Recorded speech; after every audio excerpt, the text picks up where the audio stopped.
दुर्योधन के कपट द्यूत में सर्वस्व हारकर पांडव द्रौपदी के साथ काम्यक वन में निवास कर रहे थे, परंतु दुर्योधन के चित्त को शांति नहीं थी। पांडवों को कैसे सर्वथा नष्ट कर दिया जाए, वह सदा इसी चिंता में रहता था। संयोगवश महर्षि दुर्वासा उसके यहाँ पधारे और कुछ काल टिके रहे। अपनी सेवा से दुर्योधन ने उन्हें संतुष्ट कर लिया।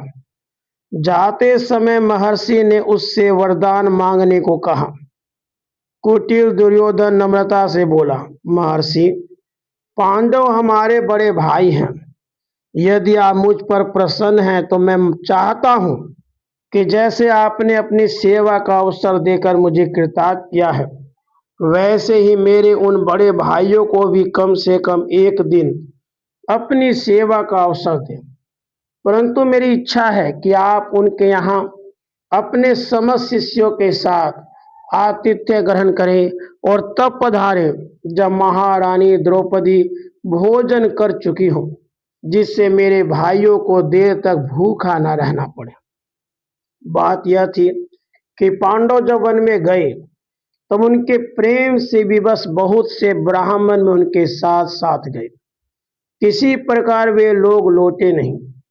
इतने सब लोगों के भोजन की व्यवस्था वन में होनी कठिन थी। इसलिए धर्मराज युधिष्ठिर ने तपस्या तथा स्तुति करके सूर्य नारायण को प्रसन्न किया। सूर्य ने युधिष्ठिर को एक बर्तन देकर कहा, इसमें वन के कंद शाक आदि लाकर भोजन बनाने से वह भोजन अक्षय हो जाएगा। उससे सहस्रों व्यक्तियों को जब तक भोजन दिया जा सकेगा जब तक द्रौपदी भोजन न कर ले। द्रौपदी के भोजन कर लेने पर उस दिन पात्र में कुछ नहीं बचेगा। दुर्योधन इस बात को जानता था। इसी से उसने दुर्वासा जी से द्रौपदी के भोजन कर चुकने पर पांडवों के यहाँ जाने की प्रार्थना की। दुर्वासा मुनि ने उसकी बात स्वीकार कर ली और वहां से चले गए। दुर्योधन बड़ा प्रसन्न हुआ और यह समझकर कि पांडव इन्हें भोजन नहीं दे सकेंगे और तब ये महाक्रोधी मुनि अवश्य ही शाप देकर उन्हें नष्ट कर देंगे, बुरी नीयत का यह प्रत्यक्ष नमूना है। महर्षि दुर्वासा तो दुर्योधन को वचन ही दे चुके थे। वे अपने 10,000 शिष्यों की भीड़ लेकर एक दिन दोपहर के बाद काम्यक वन में पांडवों के यहाँ जा धमके।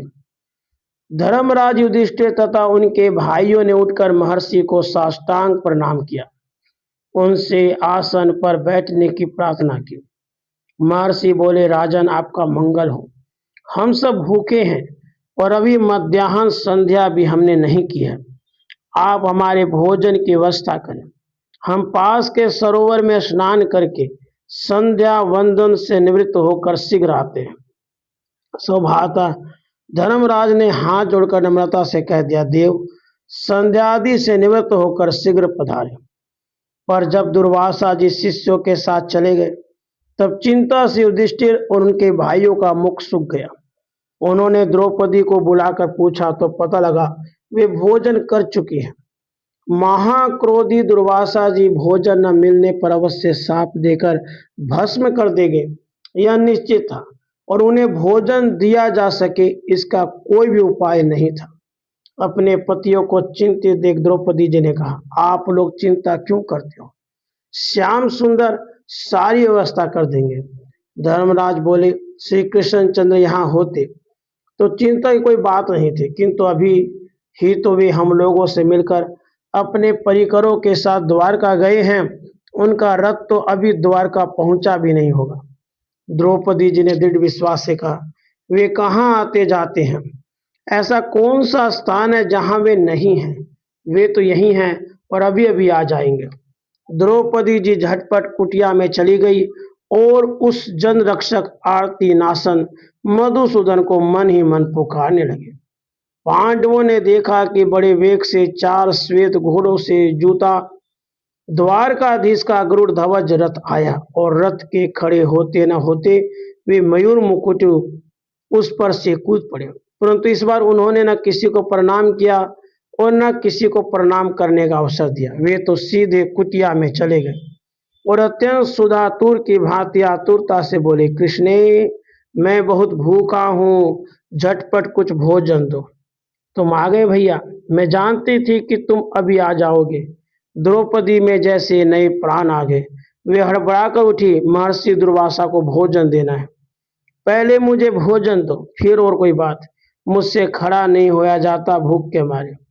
आज शाम को अद्भुत भूख लगी थी, परंतु मैं भोजन कर चुकी हूँ। सूर्य का दिया बर्तन धो मांज कर धर दिया है। भोजन है कहाँ? उसी की व्यवस्था के लिए तुम्हें पुकारा है तुम्हारी इस कंगालिनी बहन ने। द्रौपदी जी चकित देख रही थी उस लीलामय का मुख। बातें मत बनाओ, मैं बहुत भूखा हूँ। कहाँ है वह बर्तन? लाओ मुझे दो। श्री कृष्णचंद्र ने जैसे कुछ सुना ही नहीं। द्रौपदी ने चुपचाप बर्तन उठाकर हाथ में दे दिया। श्याम ने बर्तन लेकर घुमा फिराकर उसके भीतर देखा। बर्तन के भीतर चिपका साग के पत्ते का एक नन्हा टुकड़ा उन्होंने ढूंढ कर निकाल ही लिया और अपनी लाल लाल अंगुलियों में उसे लेकर बोले, तुम तो कहती थी कुछ है ही नहीं, यह क्या है? इससे तो सारे विश्व की सुधा दूर हो जाएगी। द्रौपदी जी चुपचाप देखती रही और उन द्वारकाधीश ने वह साग पत्र मुख में डाला, यह कहकर, विश्वात्मा इससे तृप्त हो जाए, और बस डकार ले ली।